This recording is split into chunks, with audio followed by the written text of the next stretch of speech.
I'm very excited for this video because today I will be sharing my top 5 favorite books of all time. This will probably be updated as I live my life. But for now, here are my top favorite. Number 5. We have Six of Crows. I love Six of Crows so much. It's the first book that I've written where I like every single character in the cast. They are amazing and so funny. And the banter between them was just...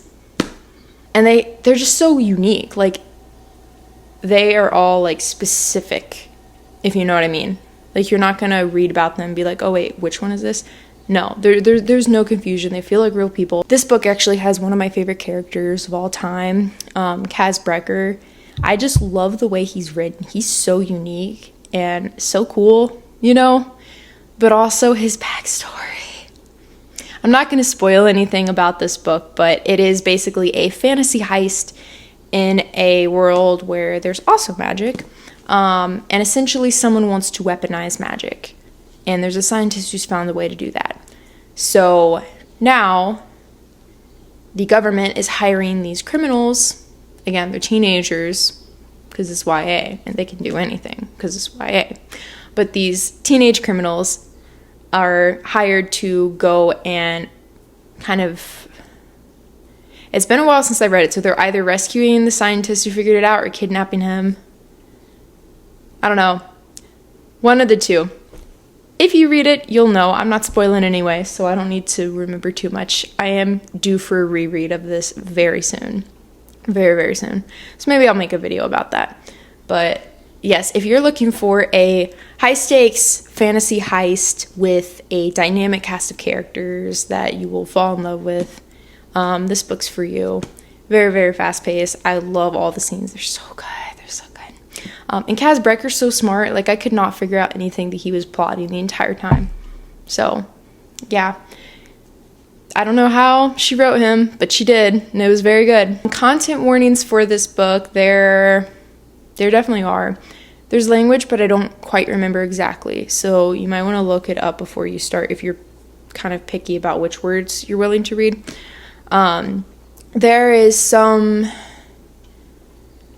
There's not like explicit sexual content in this book. It's pretty clean in that regard. However, things are still mentioned. One character was in a brothel before she joined the gang, so some of that is actually mentioned now that I remember. Some like minor details are slipped in from her memories of that. So I wouldn't recommend this to younger teens, older teens and adults. But yeah, honestly, like the characters kind of feel like adults themselves. I always forget that they're just 16. So yes, I would maybe hold off if you're younger. Yeah, I highly recommend it. It is very, very good. And yeah. Coming in at number 4, we have The Lunar Chronicles. This had a chokehold on me in high school. I blew through the series. I convinced my sisters to read the series. I might have tried to convince my mom to read them, but she wouldn't. But then recently, I actually was able to listen to the audiobooks after going, I think, like 6 or 7 years. Maybe like 6 years without reading the book. I was able to actually convince my husband to listen to the audiobooks with me, and I forgot how good these were. They're so funny, so fast-paced. A lot happens in this book, and it was just so fun to experience it again, get like a refresh, but also watch my husband experience the series for the first time. We did actually not finish it. We stopped at winter because it was very long and we were very busy at the time, so our hold at the library expired, and then we just, I don't know, never finished it. But he did enjoy the first 3 a lot. So this series is a sci-fi retelling of popular fairy tales. The first one is a sci-fi retelling of Cinderella. She's a cyborg, hence the cover. The next one is a retelling of Little Red Riding Hood. Third is a retelling of Rapunzel, and the last one is a retelling of Snow White. However, all of these stories interconnect, and there's a much larger plot that's going on. Very, very sci-fi heavy, and it is so cool, and it would make a really good movie. It's just really, really good. All of the characters are actually Very well done, very unique. I loved all of them. Again, it's one of the few books that I actually loved the entire cast of characters, and it's also one of the few books where I actually liked all of the romances in this book. Usually I'm very, very picky about my romances, but I actually liked all of them. The characters are hilarious. The banter between them is just hilarious, and all of the books just fly. Like, you will fly through them like crazy because the plot is just so good. It's so fast-paced. And again, like, there's an overarching sci-fi plot that's going on, and it's crazy. But I can't really say much because I don't want to spoil much. A lot of the main plot gets started in the first book, so I don't want to spoil this. However, if you're looking for fast-paced fairy tale retellings with a sci-fi twist, with hilarious characters and very swoon-worthy romance, this is for you. Content warnings: I don't remember there being much language, maybe H word or D word again sprinkled here and there, but nothing too bad. There are kisses that are described, but nothing else is described. There's no other scenes in this book, so, it's pretty clean in that regard. I highly recommend this to younger teens, older teens, anybody that just wants a super light, fast-paced, funny sci-fi retelling of favorite fairy tale stories. Third, we have The Sword of Kaigen. I have actually talked about this book on another video, so I'm not going to go too much into depth on this one as well. But this is a fantasy book with elemental magic, very much like Avatar: The Last Airbender, but for adults. One of the main characters is a mother, and I feel like she was represented very, very well in this book. I say that as I'm not a mother, so I don't know what it would feel like. But I really, really like the way that she was written and the way that you just saw her fierce love for her children and how protective she was. This is a war story. I can't spoil too much of what happens, but it follows the mother. It also follows one of her sons. And you just get to watch the plot unfold through both of their eyes, and it unfolds very differently for each.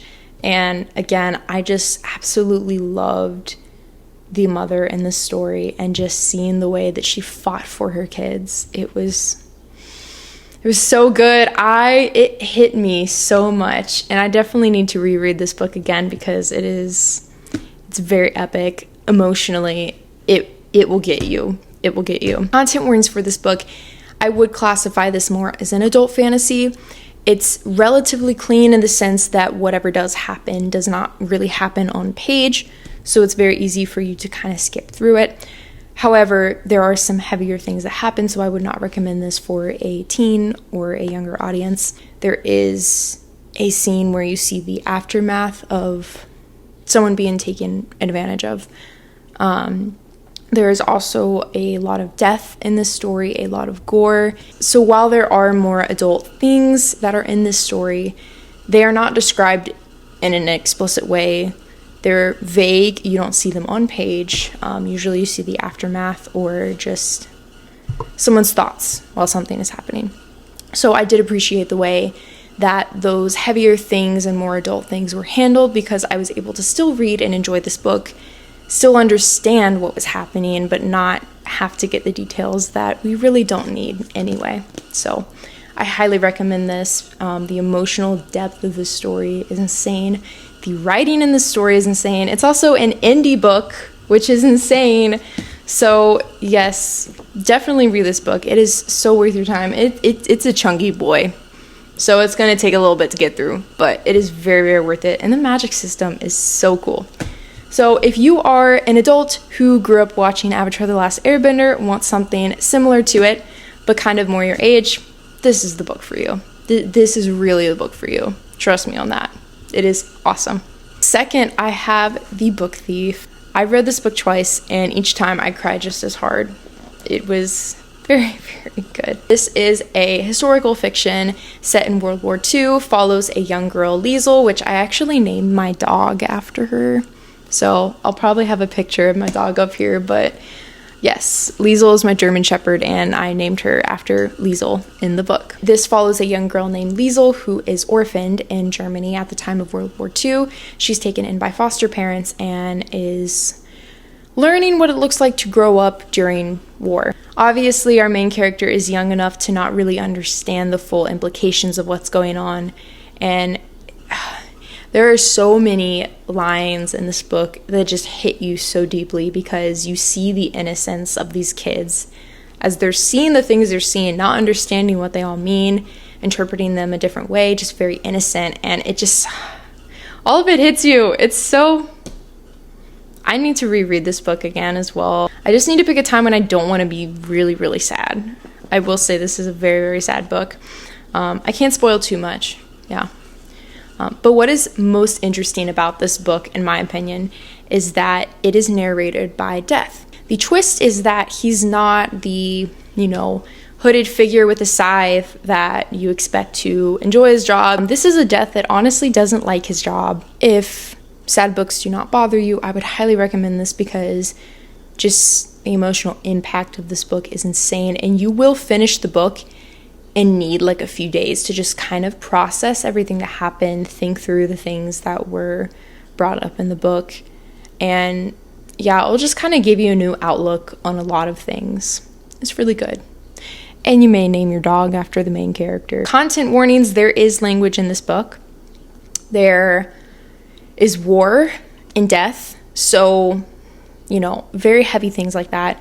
I would not recommend this to a younger reader, even a younger teen, just depending on how they can handle things emotionally. It is very, very emotionally heavy. I still think about this book like all the time, and I don't think I'm ever going to stop. So who knows? I'll maybe even name my kid Liesel.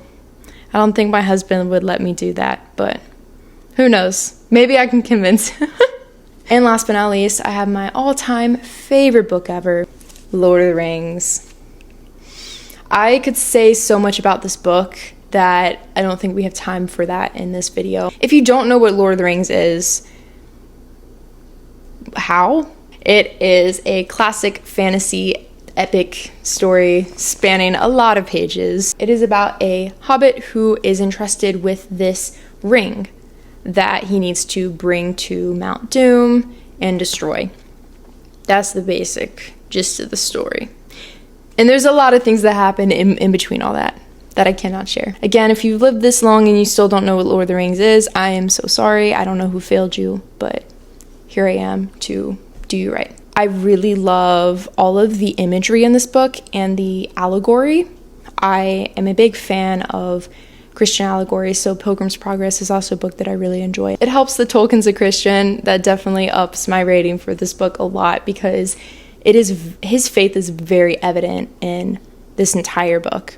And I really I don't feel like there's any way to finish reading this series and like not think so much more deeply about your own faith and, I don't know, just like sin and temptation and redemption and just everything. Like, this book has it all. All of the biblical themes in this story are so easy to pick up on as a Christian and just make you think. You will feel like, I don't know, the same feeling you get when you read Pilgrim's Progress, you will get when you read this book. It is just impossible to read it and not make the Christian connections. Christian themes aside, even just the plot, characters, writing, world building, because it's insane, all of it is just so well done, and I don't think anything else will ever top this book series for me, ever. So, yeah, we'll consider that a challenge. Can I find a book that tops The Lord of the Rings? I don't think I will, but we'll see if I can. Yeah, I loved it so much that I actually inspired my wedding off of Lord of the Rings because I can't not have a wedding and not make it Lord of the Rings themed. It was very cute. I kind of made my hair like elf inspired a little bit. The decorations were all woodsy theme. The colors were a little like, green and white. And all of the signage around our wedding had like the map of Middle Earth behind it, and it was in the like font. So it was very, very cute. And that is it, friends. So there's my top 5 favorite books. If you guys have read any of them, please let me know in the comments because I would love to talk about my favorite books with somebody. If you guys want to comment your top 5 favorite books, I would love to go through them. I'd love to see if we have any similar favorites. So yeah, I filmed 2 videos back to back, so I'm very, very parched. So I'm gonna get some water. There's my outro. Bye. Let's get it. Let's go. Yeah. Let's get it. Let's go.